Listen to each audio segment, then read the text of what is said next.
RSS प्रमुख doctor Mohan Bhagwat जी ने बहुत अच्छी बात कही थी कि अयोध्या में अयोध्या में राम मंदिर की तामीर के सिलसिले में तहरीक आरएसएस ने चलाई और उसके बाद में फिर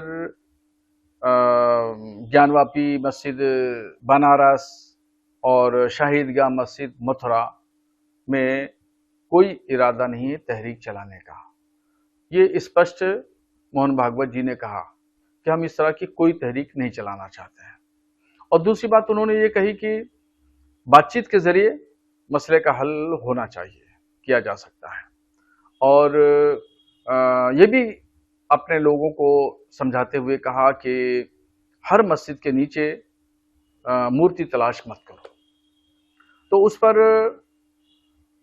जमीयत उलमा के सदर मौलाना महमूद मदनी साहब ने उनकी बातों का स्वागत किया है और सराहा है।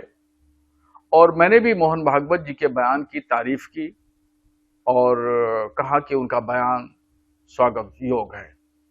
महमूद बदरी साहब हिंदुस्तान की एक मकतब फिक्र की बड़ी शख्सियत हैं, तो अगर वो मोहन भागवत जी से तमाम मसाइल पर बात करना चाहते हैं तो एक अच्छी पहल होगी और उनको बात करना चाहिए तमाम इशूज पर। यही मथुरा काशी के अलावा भी और भी जो मुसलमानों के मसाइल हैं, जैसे मॉब लिंचिंग है और एजुकेशन है और जगह जगह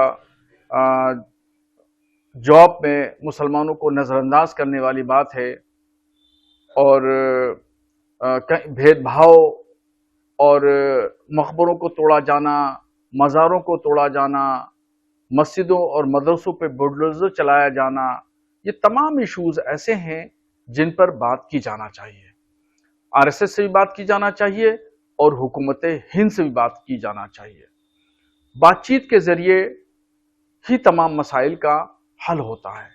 कितने पेचीदा से पेचीदा, मुश्किल से मुश्किल मसले हों, वो डायलॉग के जरिए हल होते हैं।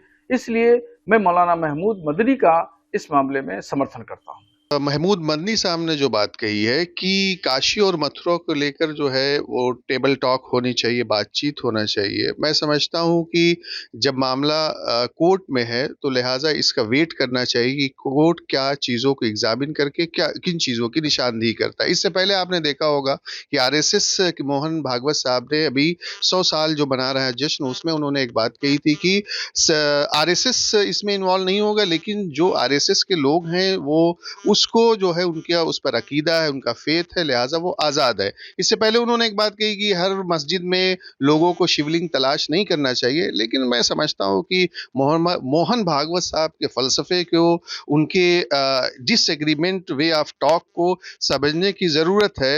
लिहाजा इन तमाम चीज़ों पर बहरहाल लोगों को इंतज़ार करना चाहिए कि कोर्ट क्या डायरेक्शन देता है, किन चीज़ों को एग्ज़ामिन करके सामने लाता है।